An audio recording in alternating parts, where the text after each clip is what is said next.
Hi, John. I guess I really have to start by asking about the name, the Howard Hughes Suite. Okay, so many years ago, I lived at home.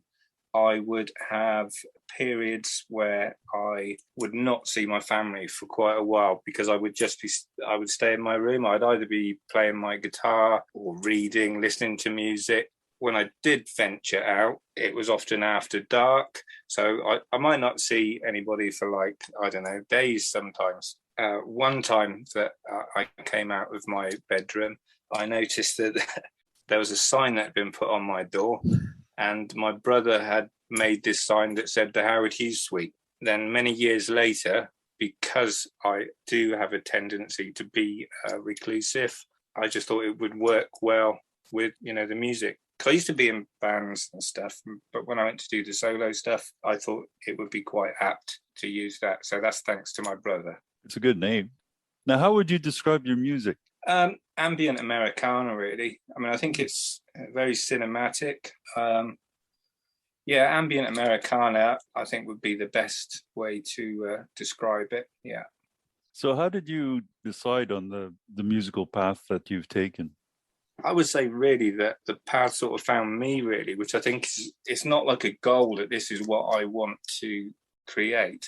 I think it's just what comes out, and then that then leads on to, the next thing that you do, and then you feed back on what you've done prior. I mean, when I was in bands, many years ago, we did all sorts of music. I was in all sorts of bands, blues, folk, country, you name it, we sort of did it, which was great grounding. And I played with some really top-notch, wonderful musicians, and I think that ups your game and helps your playing improve as well.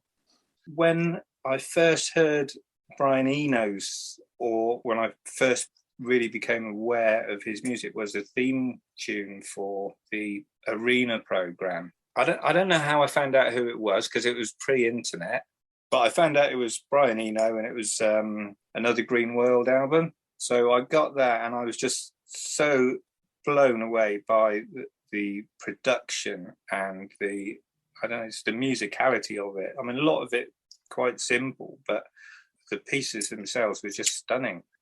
Prior to that, I think I had always honed in on guitar music. I was always looking for guitarists. You'd be impressed by something that you'd heard, and you'd want to cop a lick or whatever from there. Like I say, I found the Brian Eno stuff, and I think that kind of turned my head slightly on the production. I wasn't producing music then. When you find something amazing, you then want to find something that's in a similar sort of arena. And I used to want to be a guitar hero, and that sort of fell on its face, I think, luckily.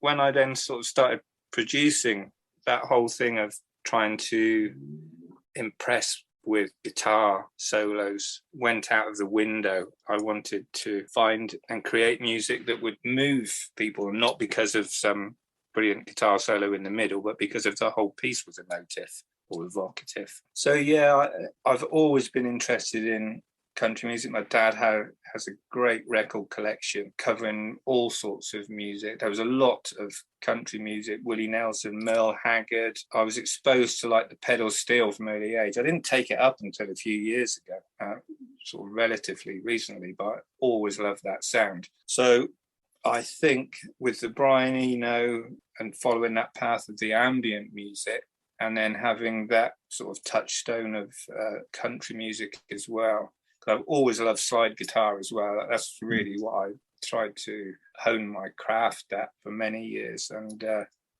then to just merge all of those things together. So that's probably a really long-winded answer. But I think that's where how I ended up doing what I now do.